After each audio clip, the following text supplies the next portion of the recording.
Hey guys, welcome back. So you guys know I've been wrestling with the fungus gnat thing. I don't like them. They're a nuisance. As you can tell, these things are completely full. And I got to thinking, maybe there's something that I could do. I don't think this exists, but maybe I could put like a cap on them with landscape fabric. That's my thinking. So you want to see how I did this? I'm going to go step by step the measurements for these particular trays so you can go ahead and sew. If you don't have a sewing machine, go buy one. I spent like $50 in a used one. I've never sewed before. So no excuses, you can do this.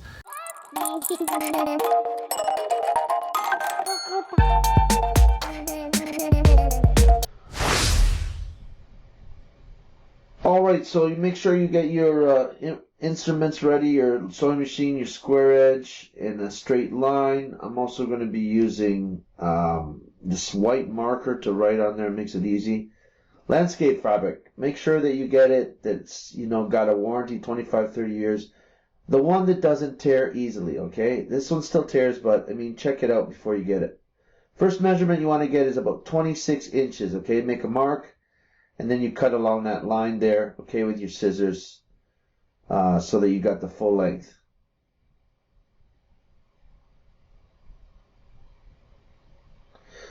Next step you want to do is measure across here, and you're basically going to be putting a 35/8, but we're just going to go here at the 2 1/4 inch approximately. I was just looking to see how wide it is, and then you're going to make a line across that.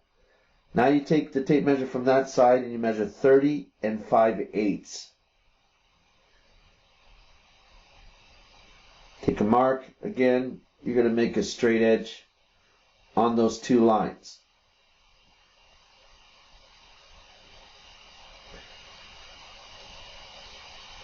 Now you're going to grab your little square after making a mark at 22 3/4.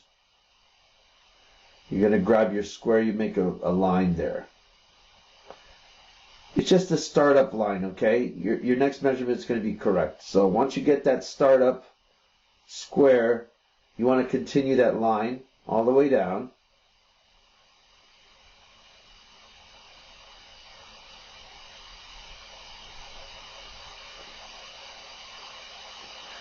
And then you're going to take a measurement from that line to the other side. Your second measurement is 22 3/4. Okay, so I'm just going to put the tape measure along that line I just made. I'm going to mark 22 3/4. I'm going to go to the bottom end of it, and I'm also going to mark 22 3/4. Again, I'm going to grab a straight edge and finish the line. And you should have 4 lines now, a rectangle. All right?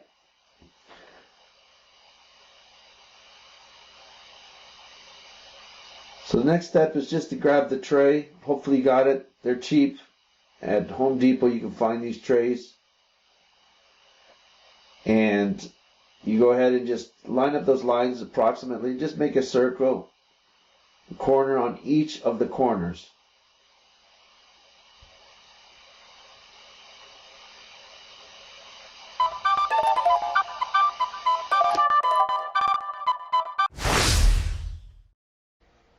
So I'm just getting the sewing machine ready here. I've got it upwards. I'm going to start on one of the corners. Oh, by the way, I want to mention the tub size is 19 1/4 by 27 1/4, okay? So what I'm doing here is just simply pinning back a little bit, making a straight line where that line is, and just pinning the inward part of it so that I can run my sewing machine.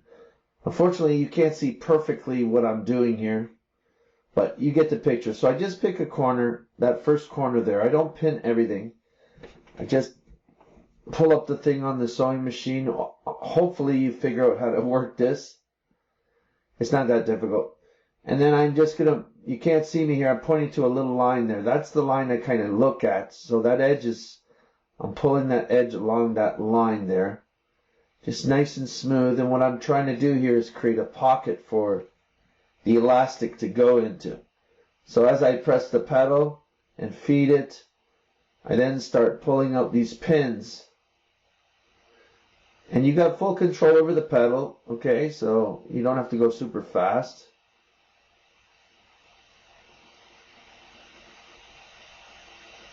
Just keeping it nice and on that line and then sewing away. Trust me guys, if I can do it, you guys can do it. I've never sewed with a sewing machine ever. So again, I'm going to just pull the pin and put it aside, and then just keep a straight line and just tighten it up nice, and continue to feed. And then once I get close to the circular corner is when I want to do my next step.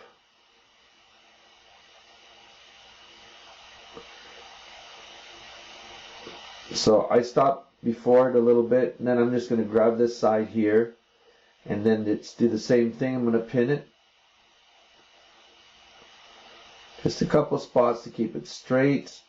You don't need much more than that.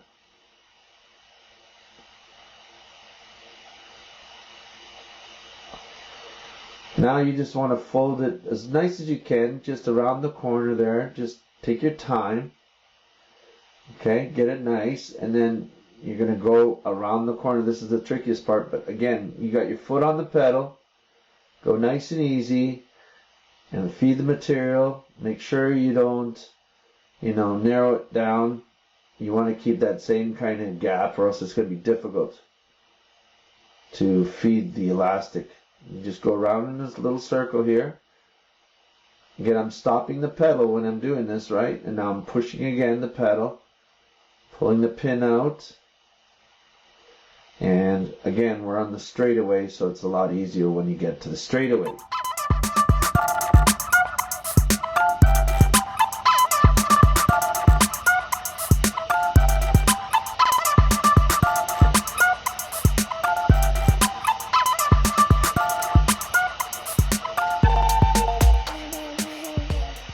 So I'm getting close to the corner again. I'm going to slow down, stop before the corner, do the same thing. Pin the other side,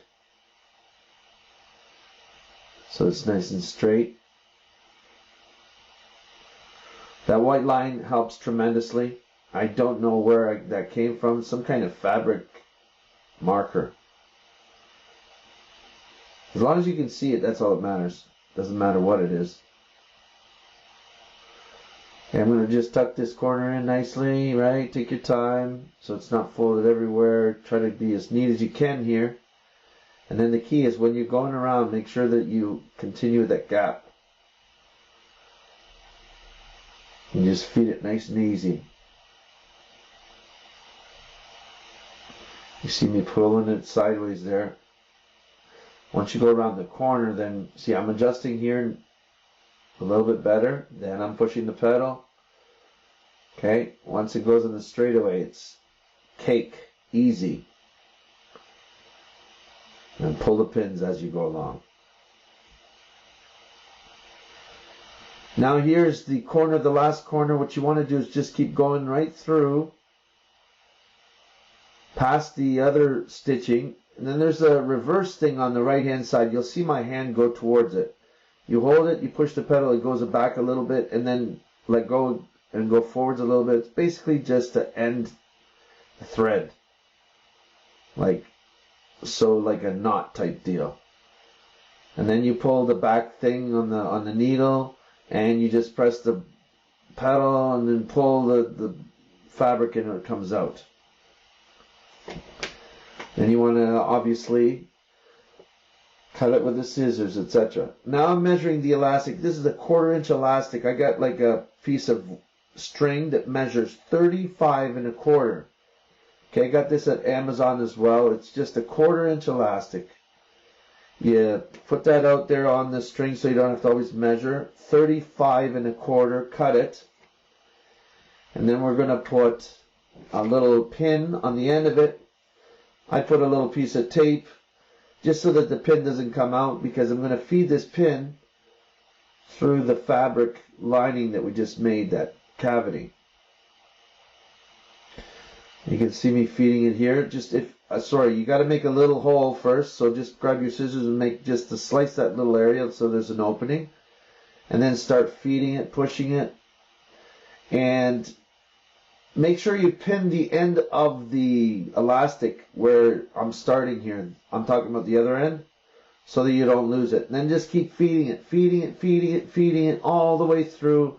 It's going to be very kind of wrinkly, but once you get it to the end, and I can't show you here, unfortunately, but you just grab it and sew it. I would probably say just sew it by hand if you can. You just want to sew that end together. I'm just showing you, demonstrating. And then that's it. Then you just pull it over top one of these, and it'll stretch in place. And that's it, folks. Real great gnat. Just bin cover protection that I just love. And you'll see that I've finished everything here. And I've got them all done up on all of my bins. Hope you enjoyed the video. Please subscribe. And we'll see you on the future videos. Take care.